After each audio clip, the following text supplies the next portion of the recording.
paz do Senhor Jesus, eu quero deixar uma palavra de reflexão que está em Efésios capítulo 2, o versículo 8 e 9, que diz assim: pois é pela graça que sois salvos por meio da fé, e isto não vem de vós, é dom de Deus, não das obras para que ninguém se glorie.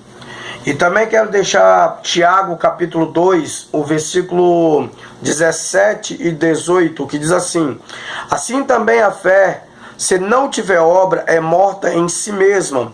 Mas dirá alguém: tu tens fé? Eu tenho obra. Mostra-me a tua fé sem as tuas obras, e eu te mostrarei a minha fé pelas minhas obras.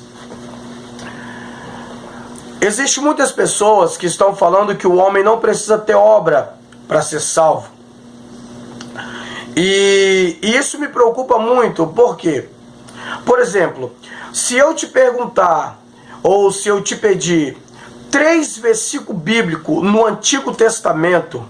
O Antigo Testamento ele tem 39 livros. E se eu te pedir 3 versículos bíblicos no Antigo Testamento, você não vai encontrar. Por que você não vai encontrar? Porque só tem 2 que está em Deuteronômio, capítulo 32, versículo 20, e Abacuque, capítulo 2, versículo 4. Por quê?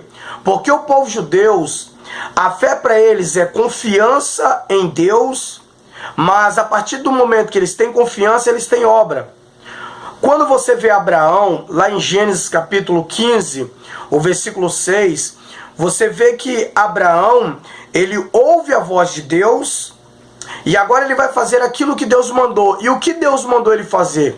Abraão, sai do meio da sua parentela e vai para uma terra que eu vou te mostrar. Deus falando com Abraão. E assim Abraão foi, e Abraão foi imputado o pai da fé. Por quê? Porque ele tinha obra.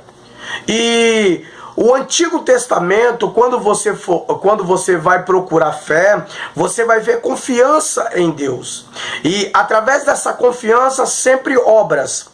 O que eu quero dizer para você, que quando você tem fé em Deus, ou quando você tem fé em Jesus Cristo, imediatamente com a fé que você tem nele, você começa a fazer a obra. Por quê?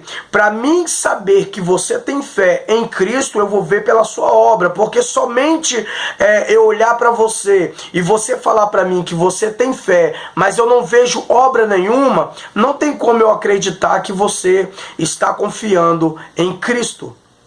Então o que eu quero deixar para você: tenha obra, tenha fé e tenha obra, e tenha obra e tenha fé.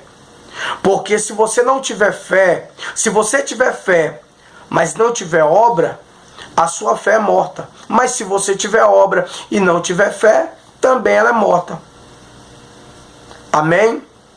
Tenha fé em Jesus Cristo, mas porém tenha obra, faça a obra, para que pessoas possam ver Cristo através das suas obras. Amém? Esta palavra que eu quero deixar para você.